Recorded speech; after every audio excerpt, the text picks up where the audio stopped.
What is one quality you like about both of them? That they're family.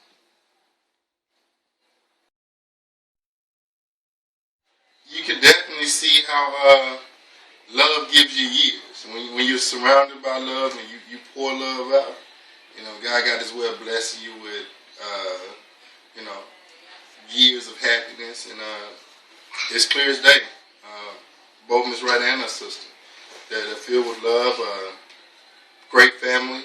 So if I could take something, it would be to reproduce that love like that.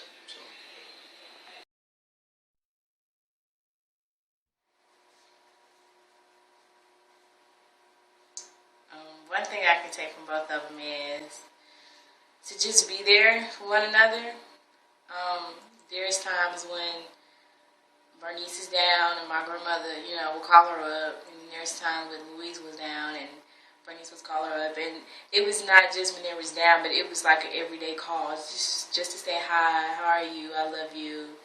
So I understand that family is something to, care about. But loving someone unconditionally, no matter what's going on in their life, who they are, is so much powerful than we think it is. And I will carry with me for the rest of my life is the spirit that I carry. She has been a very, very strong force in my life. And I know how to clean. When I want to clean up, I can clean up whenever I want to.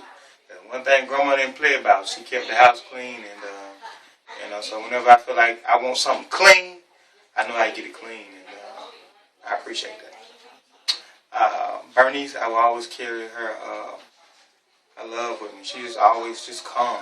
She always, even now today, she's always concerned about my grandmama and what she's doing and how she's doing. And she always gave me a lot of good words of encouragement, and I always carry that with me. And she's also a poet, similar to myself, or just like myself. She's also a poet, so that was very inspiring to find that out as well. Louise, she always believed in me. She always knew that, I was smart and I could do my best. And she was always there for me. She always stayed by my side and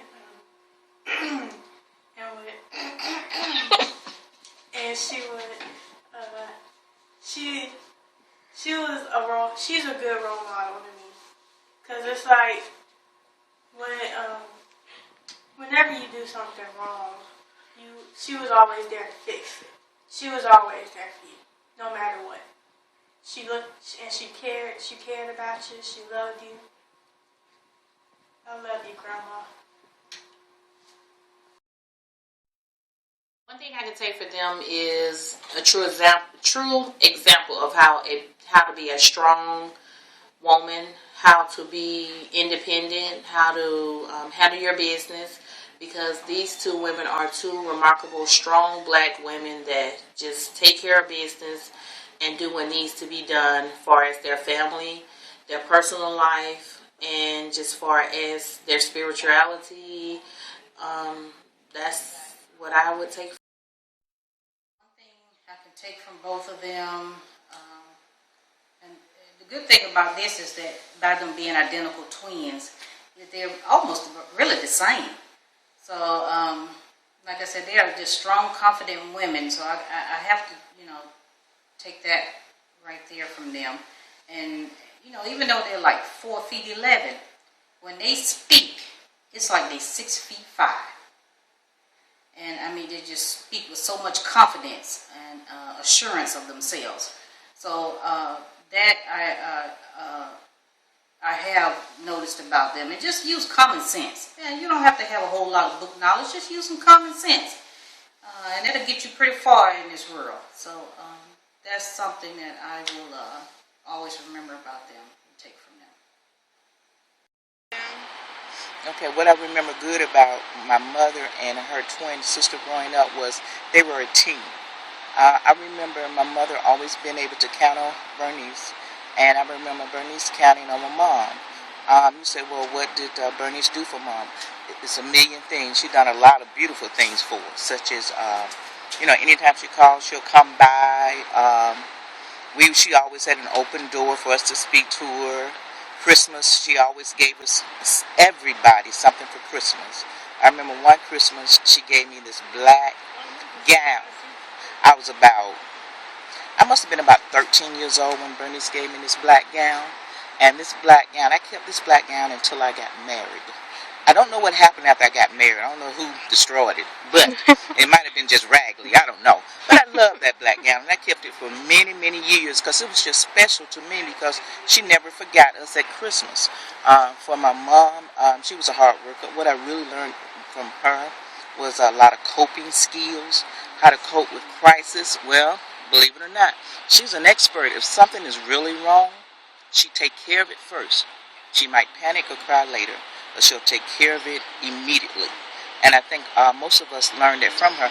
Also, from her and the sisters, I learned that through whatever they've been through in life, which I know it's been a lot, between the death of their parents and the death of brothers and sisters, they're still sisters.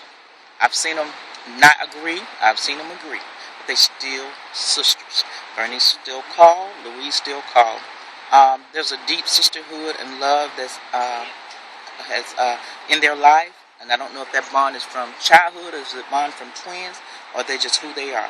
But they have impacted my life greatly. Bernice, a giving, beautiful spirit. Never forgot my birthday. I did forget her one time on Mother's Day, and I was so sorry for that. I was just so sorry for that. So I apologize for that one time I forgot Aunt Bernice on Mother's Day. But she never forgot my birthday. She always gave me a Christmas gift. And that black gown, I can see it now. I searched for it after I got married. I don't know what happened to that gown. And my mother, the strength she has in dealing with crisis is unreal. I remember my brother one time Eric, had an accident on his bicycle going down Memorial Drive, and he ran into the telephone pole.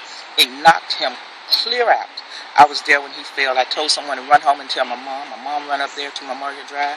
Eric knocked out, ambulance on their way. She never panicked. I know she's a nurse, but she still is a mother. I was expecting to see more panicking. She handled it so perfect. From that point in my life, I realized in those type of situations with my kids, deal with the situation.